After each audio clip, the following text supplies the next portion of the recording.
Good morning dear children. 10వ తరగతి విద్యార్థుల కోసం మనం శ్రేణులు చాప్టర్ ని చూస్తున్నాము. ఈ శ్రేణులు చాప్టర్ లో మనము ఇప్పటివరకు 10 వీడియోలు చేసినాము. 6.2 అభ్యాసం వరకు కంప్లీట్ అయిపోయింది. ఎగ్జాంపుల్స్ అన్నీ కూడా కంప్లీట్ అయిపోయినాయి.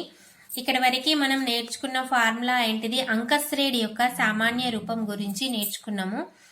అంకశ్రేణి యొక్క సామాన్య రూపం ఏ విధంగా ఉంటది, దానిలోని పదాలను మనం ఏ విధంగా రాసుకోవాలి, ఎన్నవ పదము ఏంటిది, ఏ అంటే ఏంటిది, డి అంటే ఏంటిది, డిని ఎలా కనుక్కున్నాము, ఎన్నవ పదాన్ని ఉపయోగించి మనం ఎలాంటి సమస్యలని చేసాము ఇప్పటి వరకు చూసినాము. 2 అభ్యాసాల వరకు విత్ ఎగ్జాంపుల్స్ తో సహా చేసాము. ఎన్నవ పదము అంటే an = a + n - 1 × d. ఈ సూత్రాన్ని ఉపయోగించి మనం రకరకాల సమస్యల్ని కూడా చేసినాము. ఈ రోజు మనము ఒక అంకశ్రేణి గనక ఇచ్చినట్లయితే n పదాల మొత్తాన్ని ఏ విధంగా కనుక్కోవాలో ఈ రోజు చూద్దాం. మనము ఒక అంకశ్రేణిలో మొదటి n పదాల మొత్తము ఏంటిదంటే Sn = n/2 × 2a + n - 1 × d. ఈ సూత్రము ఎలా వచ్చింది అనేది ప్రూఫ్ ఉన్నది, కానీ మనకి అవసరం లేదు. మనల్ని ఎక్కడా కూడా ఎగ్జామ్ పర్పస్ లో కూడా ఏమీ అడగడం లేదు. కాబట్టి నేను ఇక్కడ డైరెక్ట్ గా ఫార్ములా రాశాను. Sn = n/2 × 2a + n - 1 × d. ఇక్కడ Sn అంటే ఏంటిదంటే పదాల మొత్తము. n అంటే మనకు తెలుసు, n అంటే పదాల సంఖ్య, ఏ అంటే మొదటి పదము, డి అంటే సామాన్య భేదము. సామాన్య భేదాన్ని కూడా మనం ఎలా కనుక్కుంటామో ఐడియా ఉంది. ఇదివరకే మనకి a2 - a1, a3 - a2, a4 - a3 ఇలా ఏ విధంగానైనా కనుక్కోవచ్చు. ఇది Sn ఫార్ములా. Sn అంటే పదాల మొత్తము. పదాల మొత్తానికి సూత్రం ఏంటిది, n/2 × 2a + n - 1 × d. ఎన్నవ పదానికి n పదాల మొత్తానికి కూడా కొంచెం తేడాలోనే ఉంటది ఫార్ములా అనేది. a + n - 1 × d ఇక్కడి నుండి ఉండేది an అనేది ఇంకా కొంచెం ఎక్కువ వచ్చింది, n/2 × 2a వచ్చింది ఇక్కడ. ఇది n పదాల మొత్తానికి ఫార్ములా. ఇంకా ఇంకొక ఫార్ములా కూడా ఉంది మనకి. ఒక అంకశ్రేణిలో మొదటి పదము a, చివరి పదము an లేదా l. చివరి పదాన్ని మనం ఇంతవరకు an అంటామని తెలుసుకున్నాము. దాన్నే స్మాల్ l అని కూడా అంటారు. మాత్రమే తెలిసి సామాన్య భేదం తెలియనప్పుడు, అంటే మొదటి పదము చివరి పదము ఉండి ఒకవేళ సామాన్య భేదం తెలియలేదు అనుకోండి, అప్పుడు పదాల మొత్తాన్ని కనుగొనడానికి సూత్రం ఏంటిది, Sn = n/2 × a + an.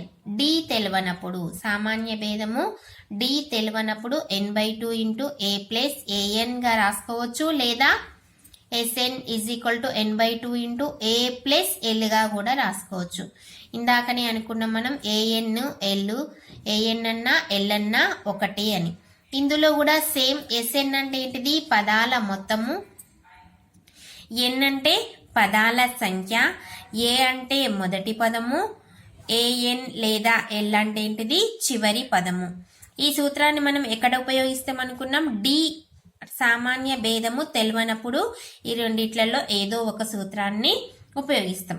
ఒకవేళ డి విలువ తెలుసు అనుకున్నప్పుడు మనకి Sn = n/2 × 2a + n - 1 × d ఈ సూత్రాన్ని మనము ఉపయోగిస్తాం. ఇది పదాల మొత్తానికి సూత్రము. మరి ఈ పదాల మొత్తాన్ని ఏ విధంగా కనుక్కోవాలి, ఏ విధంగా ఉపయోగించాలి మనం ఈ రోజు చూద్దాము. ఈ రోజు మనం ఉదాహరణలు చూద్దాము. ఉదాహరణలు కూడా మనకి ఇంపార్టెంట్, ఎగ్జామ్ పర్పస్ లో కూడా వస్తూ ఉంటాయి. ఇంకా మనకి ఈ ఉదాహరణలు కనుక చేసినట్లయితే ఎక్సర్సైజ్ కూడా మనకి ఈజీగా ఉంటది చేయడానికి. ఉదాహరణ 10 వరకు మనం అభ్యాసం 6.2 ముందు కంప్లీట్ అయినాయి. ఉదాహరణ 11 చూద్దాం ఈరోజు. ఒక అంకశ్రేణిలో మొదటి పదము 10 మరియు 14 పదాల మొత్తము 1050 అయిన 20వ పదాన్ని కనుగొనుము.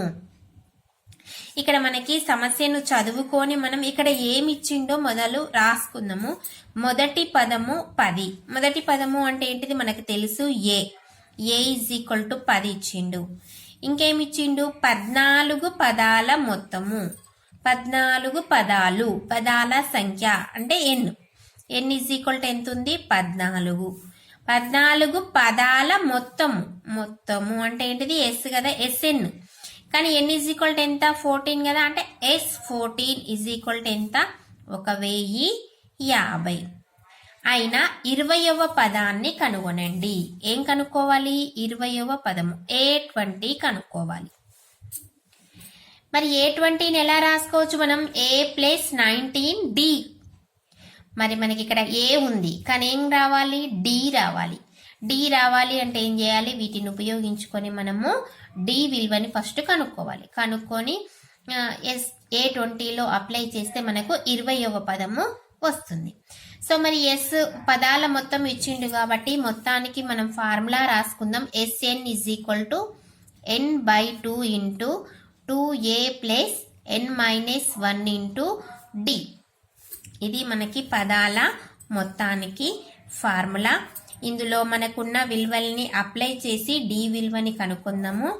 SN అంటే ఏం రాసుకోవచ్చు? ఇక్కడ N ఈజ్ ఈక్వల్ టు 14 కాబట్టి S14 is equal to N అంటే 14/2 ఇంటూ 2 ఇంటూ ఏ ఎంత ఉంది? 10 ప్లస్ N అంటే ఎంత? 14 మైనస్ 1 ఇంటూ డి తెలియదు, మనం కనుక్కోవాల్సిందే డి. ఇక్కడ S14 అని వచ్చింది. S14 విలువ ఎంత ఉంది? 1050. 1050 ఈజ్ ఈక్వల్ టు 14/2 అంటే ఎంత? 2 1 2 7 అంటే 7 ఇంటూ 2 10 ఎంత? 20 ప్లస్ 14 మైనస్ 1 ఎంత? 13 డి. ఇక్కడ 7 అనేది ఏం చేస్తుంది? గుణిస్తుంది. ఇటు వస్తే ఏమైతుంది? భాగిస్తుంది. అంటే 1050/7 is equal to 20 plus 13 D.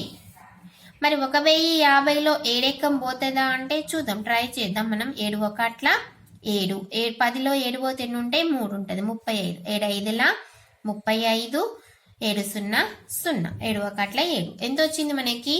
150. 150 మరి ప్లస్ 20 అనేది ఇటు వస్తే ఏమవుతుంది? -20 ఈజ్ ఈక్వల్ టు 13 డి. 150లో నుంచి 20 పోతే ఎంత వస్తుంది? 130 ఈజ్ ఈక్వల్ టు 13 డి. మరి దీంట్లో నుంచి మనం డి విలువని కనుక్కోవస్తుందా? కనుక్కోవచ్చు. ఇక్కడే రాసుకుందాం మళ్ళీ. Therefore 13 D is equal to 130 వచ్చింది మనకి. డి ఈజ్ ఈక్వల్ టు ఏమవుతుంది? 130. ఇక్కడ గుణిస్తుంది 13. ఇటు వస్తే ఏమవుతుంది? భాగిస్తుంది. 13 ఎక్కంలో 130 పోతుంది కదా. 13 1 13, 13 10ల 130 అంటే డి ఈజ్ ఈక్వల్ టు ఎంత వచ్చింది? 10 వచ్చింది మనకి. ఆల్రెడీ ఏ విలువ ఎంత ఉంది? ఏ ఈజ్ ఈక్వల్ టు కూడా 10 ఉంది. మనం ఏం కనుక్కోవాలి? A20 కనుక్కోవాలి. ఎన్నవ పదము గుర్తుంది కదా. A20 అంటే ఎలా రాసుకోవచ్చు? A+19D. ఏ అంటే ఎంత? 10 ప్లస్ 19 ఇంటూ డి అంటే ఎంత? 10. 10 ప్లస్ 19 10లు ఎంత? 190. 190కి 10 కలిపితే ఏమైతుంది మనకి? 200. ఇదెంత? A20 విలువ. అంతే.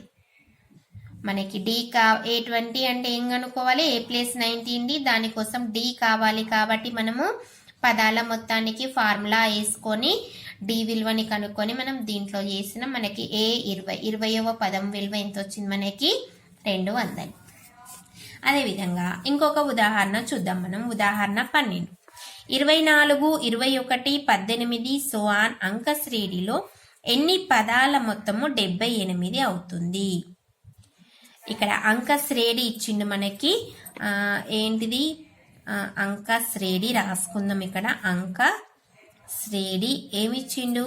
24, 21, 18 సోవాన్ ఎన్ని పదాల మొత్తము 78 అవుతుంది అని అడిగిండు. ఎన్ని పదాల మొత్తము అంటే ఏం చేయాలి? మనకి ఇచ్చింది ఎన్నా ఏ ఎన్నా ఎట్లా కనుక్కోవాలి? మరి ఏమొస్తుంది? ఇక్కడ 24, 21, 18 ఇచ్చిండు. పదాల మొత్తము ఇచ్చిండు అంటే SN ఇచ్చిండు. ఇంకేం ఇచ్చిండు? SN ఈజ్ ఈక్వల్ టు 78 ఇచ్చిండు. ఎన్ని పదాలు అంటే ఏం కనుక్కోవాలి మనం? N ఈజ్ ఈక్వల్ టు కనుక్కోవాలి. అంతే కదా, అర్థమవుతుంది కదా. ఇక్కడ మరి మనకి ఎన్ని కనుక్కోవాలి అంటే ఏ మరియు డి విలువలు ఉండాలి. దానికోసం ఏమి ఇచ్చిండు, ఇక్కడ అంక శ్రేణి ఇచ్చిండు. ఏ ఈజ్ ఈక్వల్ టు దీంట్లో నుంచి ఏం రాయొచ్చు 24, డి ఈజ్ ఈక్వల్ టు ఏం రాయొచ్చు A2 minus A1 is equal to ఎట్లా కనుక్కోవచ్చు 21 మైనస్ 24 ఏమవుతుంది 21లోంచి 24 పోతే -3. ఏ ఉంది మనకి, డి ఉంది, ఎస్ఎన్ ఉంది. మనం ఏం కనుక్కోవాలి, ఎన్ కనుక్కోవాలి. అప్పుడు మనం ఏ ఫార్ములా ఉపయోగించాలి, ఎన్ఎస్ పదాల మొత్తము SN is equal to n/2 into 2a plus n-1 into D. మనం ఇదివరకే అనుకున్నాము, ఫార్ములా వచ్చిన ప్రతిసారి బాక్స్ కొట్టుకుంటే మనం ఒకసారి నోట్స్ తీయగానే ఐడెంటిఫై అవుతుంది మనం ఇందులో ఏ ఫార్ములా ఉపయోగించడం అనేది. ఇక్కడ మనకి ఎస్ఎన్ విలువ కూడా ఇచ్చిండు, ఎంత 78 ఇజ్ ఈక్వల్ టు ఎన్ విలువ, ఎన్ తెలుసా మనకి, కనుక్కోవాల్సిందే n/2 అలానే ఉంటుంది.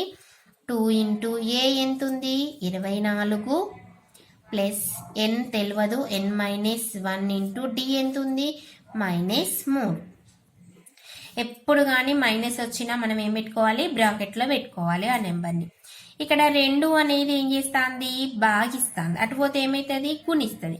78 2 ఏమవుతుంది, 2 8 16, 1 2 14, 1 15, 156 is equal to N into 24 2 ఎంత 48 ప్లస్ ఇక్కడ n-1ని దేంతో సింప్లిఫై చేసుకోవాలి మనం, -3 తోటి. ఏమవుతుంది -3n minus into minus plus 3 అంతే కదా.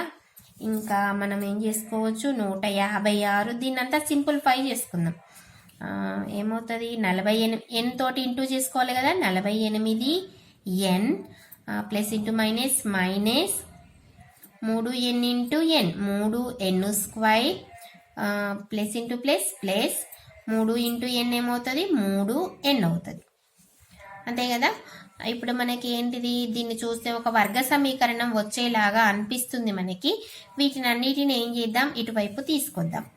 156 minus 48n plus 3n² minus 3n equal to ఏమవుతుంది 0. మనం n² మొదట రాసుకుందాం. 3n². ఎన్నులు ఏమున్నాయి 48 3, 2 మైనస్లే ఉన్నాయి కాబట్టి ఏమైతే రెండింటిని కూడుకోవాలి. 48కి 3 కలిపితే ఎంత 51n ప్లస్ 156 ఈక్వల్ టు ఏమవుతుంది 0 అవుతుంది.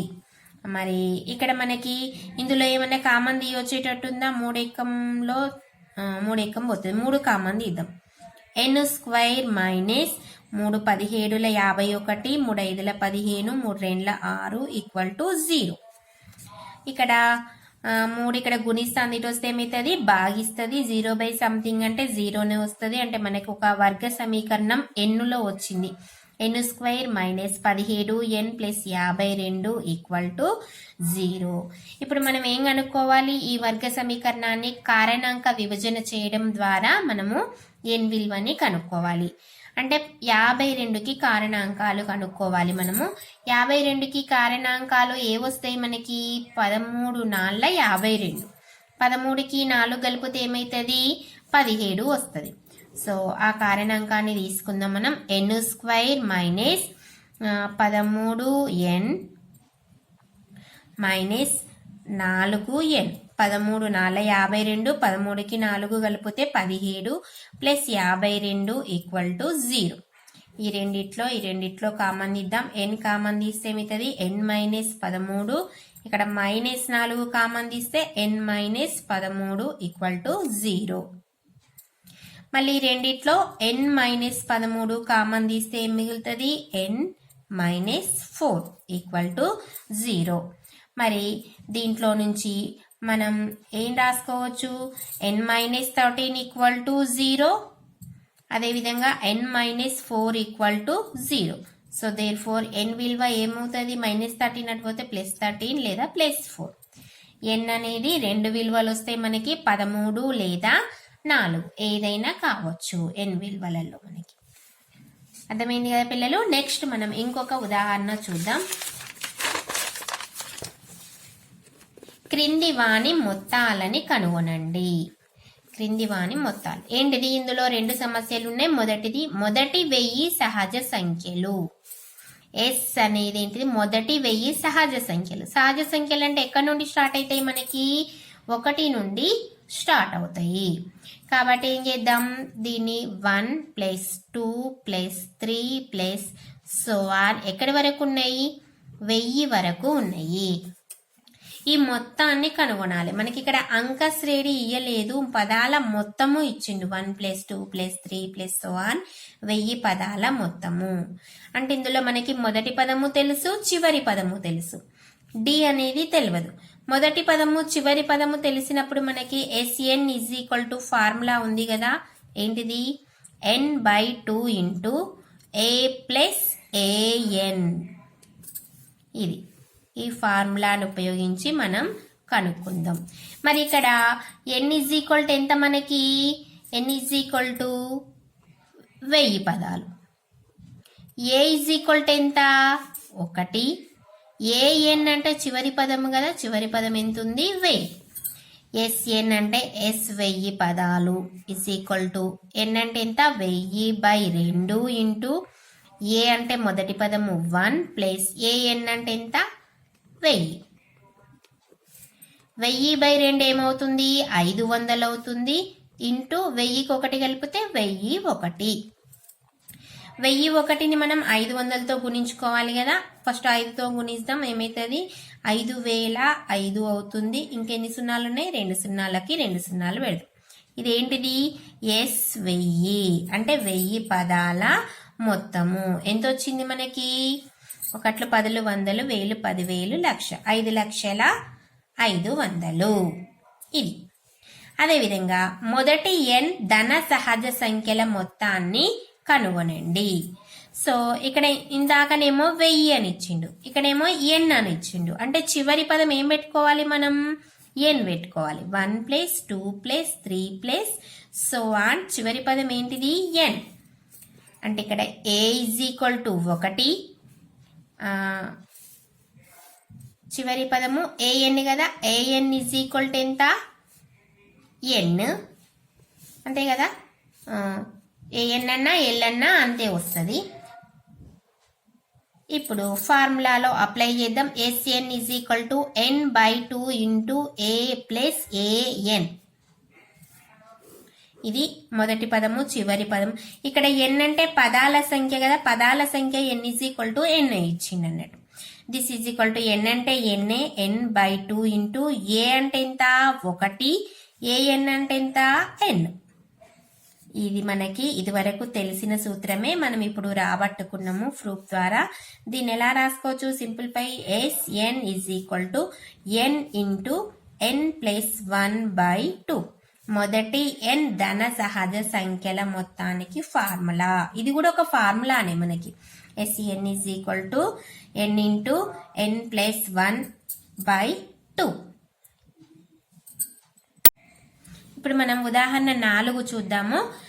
14. an = 3 + 2n nవ పదంగా కలిగిన శ్రేణి యొక్క మొదటి 24 పదాల మొత్తాన్ని కనుగొనండి.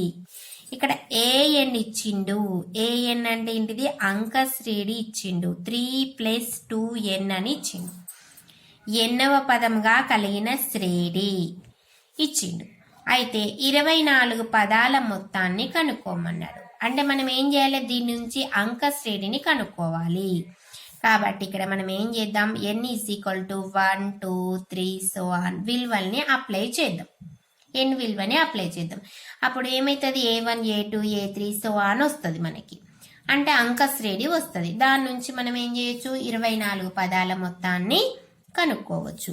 ఫస్ట్ n = 1 అప్లై చేస్తే a1 = ఏమవుతుంది? అంటే n ఉన్న కాడల్లో 1 అప్లై చేస్తున్నాం. 3 + 2 × 1 ఏమవుతుంది? 2 1 2 + 3 ఎంత? 5. అంటే a1 అంటే ఎంత? 5. ఇప్పుడు 2 అప్లై చేద్దాం. 3 + 2 × 2 2 2 4 4 + 3 ఎంత? 7. అదేవిధంగా a3ని అప్లై చేద్దాం. 3 ప్లస్ 2 ఇంటూ 3, 2 మూల 6, 6కి 3 కలిపితే ఎంత 9. మనకి A1 A2 A3 వచ్చింది, కావలసిన అంక శ్రేణి వచ్చింది. సో అని రాసుకుందాం మనం. సో దేర్ ఫోర్ అంక శ్రేణిని రాసుకుందాం. ఏమవుతుంది అంక శ్రేణి 5 7 9. సో అని ఇట్లా ఇంకెన్నైనా అప్లై చేసుకోవచ్చు. మనం దీని నుంచి ఏని కనుక్కోవచ్చు, డిని కనుక్కోవచ్చు. ఏ ఈజ్ ఈక్వల్ టు ఎంత 5, డి ఈజ్ ఈక్వల్ టు ఎంత 7 మైనస్ 5 ఎంత 2. ఇంకా ఏం కావాలి మనకి 24 పదాల మొత్తము. అంటే ఎన్ ఈజ్ ఈక్వల్ టు ఇచ్చిండు. ఎన్ ఈజ్ ఈక్వల్ టు ఎంత 24. మొత్తము కనుక్కోమన్నాడు అంటే S24ని కనుక్కోవాలి. S24ని కనుక్కోవాలి అంటే SN ఫార్ములా అప్లై చేద్దాం. SN is equal to n/2 into 2a plus n-1 into d. ఇదే కదా మనకి పదాల మొత్తానికి ఫార్ములా. ఇక్కడ ఎన్ అంటే ఎంత 24 కదా, అంటే S24 ఈజ్ ఈక్వల్ టు ఎన్ అంటే 24/2 ఇంటూ 2, ఏ అంటే ఎంత 5, 2 ఇంటూ 5 ప్లస్ ఎన్ 24 మైనస్ 1, డి అంటే ఎంత వచ్చింది మనకి 2. దీన్ని సింప్లిఫై చేద్దాం మనం. S24 తెలియదు, దాన్నే కనుక్కోవాలి. 2 1 2 12 అంటే ఇక్కడ ఎంత వస్తుంది 12, 2 5 ఎంత 10 ప్లస్ 24 మైనస్ 1 ఎంత 23, 23 ఇంటూ 2. బాడ్మాస్ రూల్ ప్రకారం ఏం చేయాలి, ఫస్ట్ మనం ఇంటూ చేయాలి, తర్వాత అడిషన్ చేయాలి. 12 ఇంటూ 10 ప్లస్ 23 2 ఎంత 46. మరి తర్వాత ఏం చేయాలి, బ్రాకెట్లో ఉన్నది అడిషన్ గుర్తు కాబట్టి 46కి 16 కలిపితే 56. 12 ఇంటూ 56 అంటే ఇప్పుడు 56ని మనం ఏం చేయాలి 12 తోటి ఇంటూ చేసుకోవాలి. 12 6 72, 12 5 60, 60 ప్లస్ 7 ఎంత 67. ఎంత వచ్చింది 672. 24 పదాల మొత్తం అంటే 5 7 9 11 13 అలా 24 పదాలను రాసుకొని వాటిని కూడితే ఎంత వస్తుంది మనకి 672. అవన్నీ రాసుకొని కూడడం అంటే లేట్ కాబట్టి మనం ఈ డైరెక్ట్ ఈ ఫార్ములాను ఉపయోగించి పదాల మొత్తాన్ని కనుక్కోవచ్చు. ఇప్పుడు మనం ఇంకొక ఉదాహరణ చూద్దాం. చివరి ఉదాహరణ ఇది మనకి చాలా ఇంపార్టెంట్, ఎందుకంటే మనకి ఎగ్జామ్లలో చాలాసార్లు వచ్చింది ఇది. కాబట్టి నేను స్టార్ మార్క్ పెట్టుకుంటున్నా, మీరు కూడా పెట్టుకోండి. మనకి సిసిఈ మోడల్ కాబట్టి ఇక్కడ ఏమి ఇచ్చిందంటే ఒక టీవీ తయారీ కంపెనీ 3వ సంవత్సరంలో 600 టీవీలను, 7వ సంవత్సరంలో 700 టీవీలను తయారు చేసింది. ఇది తయారు చేసే టీవీల సంఖ్య ప్రతి సంవత్సరం స్థిర విలువతో పెరుగుతూ ఉంటే ఇందులో 3 సమస్యలు ఉన్నాయి. 1వ సంవత్సరంలో అది తయారు చేసిన టీవీల సంఖ్య, 10వ సంవత్సరంలో అది తయారు చేసిన టీవీల సంఖ్య, మొదటి 7 సంవత్సరములలో అది తయారు చేసిన మొత్తం సెట్ల సంఖ్యను కనుగొనండి. ఇక్కడ చూస్తే మనకి చాలా పెద్దగా అనిపిస్తుంది కదా సమస్య, ఒక హాఫ్ పేజీ వచ్చినట్టు అనిపిస్తుంది, కానీ చాలా చిన్నగానే ఉంటుంది ఇది. ఇక్కడ మనకి టీవీ తయారీ అని ఇక్కడ మనకు పుస్తకంలో ఉంది, కానీ మనకి ఎగ్జామ్లో ఏం చేసిండు సేమ్ ప్రాబ్లం ఇవే అంకెలు సైకిళ్ళ తయారీ అని అన్నాడు. అంటే మనకి సిసిఏ మోడల్ కాబట్టి క్వశ్చన్ అనేది మారుతూ ఉంటుంది, కానీ ప్రాసెస్ మాత్రం సేమ్ అదే విధంగా ఉంటుంది. ఇప్పుడు మనం దీన్ని చదువుకొని మనకి ఏమి ఇచ్చిండో ఆ ఇన్ఫర్మేషన్ రాసుకుందాం. 3వ సంవత్సరంలో 600 టీవీలను తయారు చేసింది అంటే ఇది అంకశ్రేణి కాబట్టి 3వ పదము అన్నట్టు. అంటే A3 3వ పదము అంటే ఏంటిది A3 ఎంత ఉంది 600. అదేవిధంగా 7వ సంవత్సరము అంటే A7 ఈజ్ ఈక్వల్ టు ఎంత 700. ఇది ఒక స్థిర విలువతో పెరుగుతుంది ప్రతి సంవత్సరము స్థిరంగా. అంటే ఒక సంవత్సరం ఒక 100 టీవీలు పెంచింది అనుకో, ఇంకో సంవత్సరం కూడా 100 టీవీలు స్థిరంగా పెరుగుతూ ఉంది. అంటే వచ్చేది ఏంటిది అంకశ్రేణి అన్నట్టు. స్థిర సంఖ్య సామాన్య భేదం సమానంగా ఉంటుంది కాబట్టి ఏమైతుంది అది అంక శ్రేణి. మరి ఏం కనుక్కోవాలి మనం? 1వ సంవత్సరంలో తయారు చేసిన టీవీల సంఖ్య అంటే ఏం కనుక్కోవాలి? A1 విలువని కనుక్కోవాలి. ఇంకొకటి ఏంటిది? 10వ సంవత్సరంలో తయారు చేసిన టీవీల విలువ అంటే A10, 10వ సంవత్సరాన్ని కనుక్కోవాలి. ఇంకా మొదటి 7 సంవత్సరములలో అది తయారు చేసిన మొత్తం టీవీలు, మొత్తము అంటే S7 అని ఎందుకు అనుకున్నాం? ఇక్కడ 7 సంవత్సరాలు అన్నాడు కాబట్టి S7 అనుకున్నాం. ఈ మూడింటిని కనుక్కోవాలి. A1 అంటే మొదటి పదము A10 అంటే ఏంది? A+9D, 9D అంటే మనకి A కావాలి, D కావాలి. ఎలా వస్తాయి మరి అవి? ఈ రెండింటి నుంచి మనం Aను Dని కనుక్కోవాలి. దీన్ని ఎలా రాసుకోవచ్చు? A3 A+2Dగా రాసుకోవచ్చు. మనం ఇలాంటి సమస్యల్ని చాలా చేసినాం అభ్యాసం 6.2లో. ఈక్వల్ టు ఎంత ఇచ్చిండు? 600. దీన్ని ఈక్వేషన్ 1 అనుకుందాం. A7 అంటే ఎలా రాయొచ్చు? A+6D 700. దీన్ని ఈక్వేషన్ 2 అని అనుకుందాం. మనకు ఈ రెండు సమీకరణాల నుండి ఏ విలువ డి విలువ రావాలి అంటే ఏం చేయాలి? ఒక దాంట్లో నుంచి ఒకటి తీసేయాలి అనుకున్నాం. ఇక్కడ మనం 1 - 2 చేద్దాం. 1 - 2 అంటే A+2D 600, A+6D 700. మైనస్ చేద్దాం. మైనస్ చేస్తే క్రింది సమీకరణం యొక్క గుర్తులన్నీ మారుతాయి అనుకున్నాం. Plus A minus A cancel. 2 - 6 ఏమవుతుంది? -4D 600 - 700 అంటే -100. ఈ మైనస్ కి మైనస్ క్యాన్సల్. D ఏమవుతుంది? 100/4. 4 ఎక్కంలో 100 ఎన్నిసార్లు వద్ది? 4 25ల 100 అంటే D విలువ ఎంత వచ్చింది మనకి? D 25 వచ్చింది. మనకి ఏం కావాలి? ఏ విలువ కావాలి అంటే Dని 1లో అప్లై చేద్దాం. 1లో అప్లై చేయొచ్చు, 2లో అప్లై చేయొచ్చు. D విలువను 1లో అప్లై చేయగా 1వ సమీకరణం ఏముంది? A+2D 600. A+2D ఎంత? 600. ఏ విలువ కనుక్కోవాలి కాబట్టి ఏని అలానే ఉంచుదాం. 2 × D ఎంత? 25 600. A+25 2 ఎంత? 50 ఎంత? 600. A ఏమవుతుంది? 600 - 50.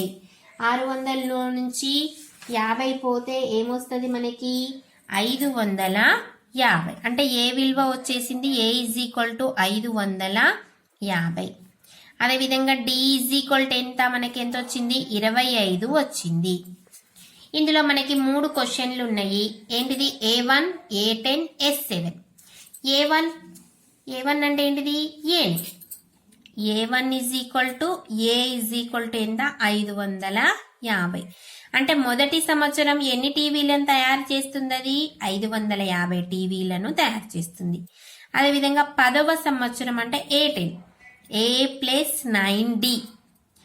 A అంటే 550 + 9 × D ఎంత? 25. 550 + 25 9 ఎంత? 225. 550కి మనం ఏం కలపాలి? 225. ఏమవుతుంది? 5 7 7 అంటే 775. ఎప్పుడు? 10వ సంవత్సరంలో 775 టీవీలని తయారు చేస్తుంది. మరి ఇంకొక క్వశ్చన్ ఉంది కదా, S7ని కనుక్కోవాలి మనం. S7 అంటే ఏంటిది? ఇక్కడ మనకి A ఏమొచ్చింది? 550, D 25, 7 అన్నాడు. అంటే N ఏం రాసుకోవచ్చు మనం? 7. S7ని కనుక్కోవాలి. ఫార్ములా ఏమనుకున్నాం? Sn n/2 × 2A + n - 1 × D. ఫార్ములాకి box కొట్టుకోండి. S7 n అంటే ఎంత? 7/2 × 2 × A ఎంత? 550. Plus n-1 7 - 1 into 25. ఇక్కడ ఏమవుతుంది 7/2 ఇంటూ 552 ఏమవుతుంది 2 0 0 2 5 10 1 2 5 10 1 11 ప్లస్ 7 - 1 ఎంత 6 ఇంటూ 25. 7/2 ఇంటూ 1100 ప్లస్ 25 ఆర్ల 25 ఆర్ల 6 5 30 6 2 12 3 15 ఎంత వచ్చింది 150. మరి 1100కి 150ని ఏం చేయాలి కలపాలి. కలిపితే ఏమవుతుంది 1250 ఇంటూ 1250.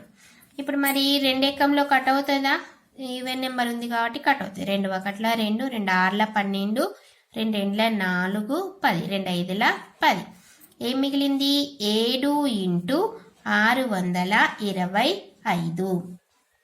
అంటే 625ని మనం ఏం చేయాలి 7 తోటి ఇంటూ చేయాలి. 7 5 35 7 2 14 3 17 7 42 1 43 ఎంత వచ్చింది 4375. ఇదేంటిది S7 అంటే 7 సంవత్సరాలలో ఆ కంపెనీ మొత్తం ఎన్ని టీవీలను తయారు చేసింది 4375 టీవీలను తయారు చేసింది. సో ఈ విధంగా మనకి సమస్య ఎంత పెద్దగా ఇచ్చినా సరే మనకి అందులో ఉన్న విలువల్ని రాసుకోవాలి. కావలసిన ఏం కనుక్కోవాలో రాసుకుంటే మనకి ఈజీగా ఈ సమస్య అనేది సాల్వ్ అవుతుంది. మీకు ఈ వీడియో కనుక నచ్చినట్లయితే లైక్ చేయండి, షేర్ చేయండి అండ్ సబ్స్క్రైబ్ చేసుకోండి. Thank you children.